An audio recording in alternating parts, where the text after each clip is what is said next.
nos compagnes.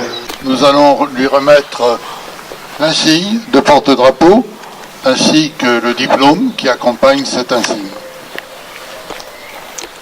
Bien, Monsieur Possémé, au terme de cette journée marathon, très heureux de vous remettre cet insigne de porte-drapeau qui récompense donc 3 années de service et de fidélité à cette fonction.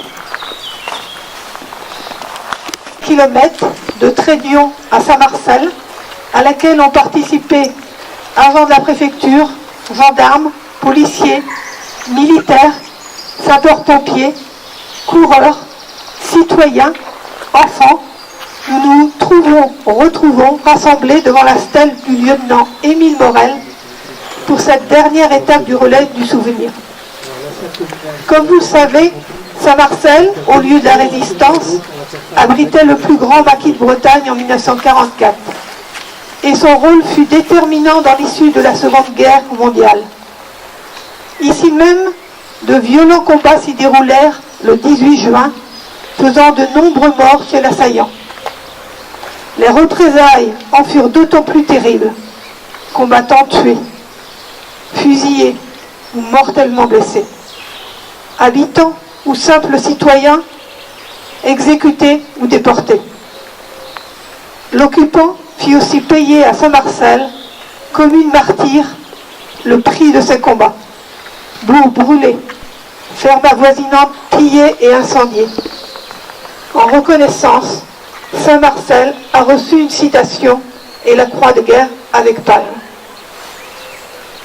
Aussi, comme j'aime à le dire, pour nous habitants de Saint-Marcel, la mémoire des événements de juin 1944 fait partie de notre identité, notre patrimoine communal. C'est pourquoi depuis septembre 2017, les élus et les bénévoles œuvrent pour réhabiliter les principaux sites mémoriels de la commune où se déroulèrent les combats.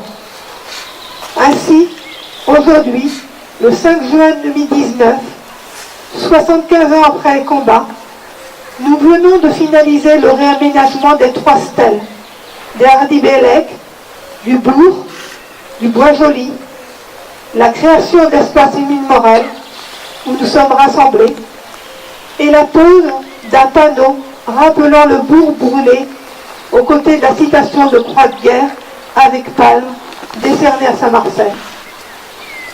Ces lieux sont désormais témoins du souvenir et marqueurs historiques d'un lourd passé sur la commune. Les panneaux explicatifs qui les jalonnent nous rappellent l'histoire des événements, mais avant tout, ils sont pour tous des lieux de recueillement, vecteurs de paix et de liberté.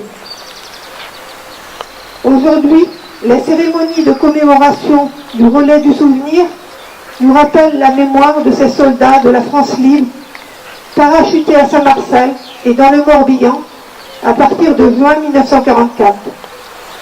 Les combats des soldats SAS, avec à leur côté les résistants et la population civile, marquent la libération du département. Ainsi, il vient d'être rendu hommage aux combattants et aux personnes tuées, exécutées ou mortellement blessées sur les lieux mêmes des 23 monuments jalonnant le parcours. Ce souvenir, ce respect rendu sont indispensables pour ne pas oublier d'où nous venons et pour guider nos pas vers un avenir pacifique où l'on peut avancer, construire et se reconstruire. 75 ans après, la paix, ce bien précieux, si chèrement payé et ô combien fragile, doit être le centre de toute notre attention. Il est primordial de la préserver et la faire valoir auprès des générations futures. Merci aux coureurs pour leur participation, à M. Alain Joigny, président du comité d'organisation du relais du souvenir, à M. Arnaud Bayeux, directeur de l'Office national des anciens combattants, pour l'organisation de ce relais. Merci à M. Wallot, délégué départemental de la Fondation de la France Libre. Merci à tous les participants pour avoir pris part aux commémorations et encourager les coureurs tout au long de leur parcours. Je vous inviterai le 15 juin prochain à venir également commémorer les 4 stèles sur Saint-Marcel. Donc la première aura lieu à 10h30 au Bois Joli le dimanche 15 juin.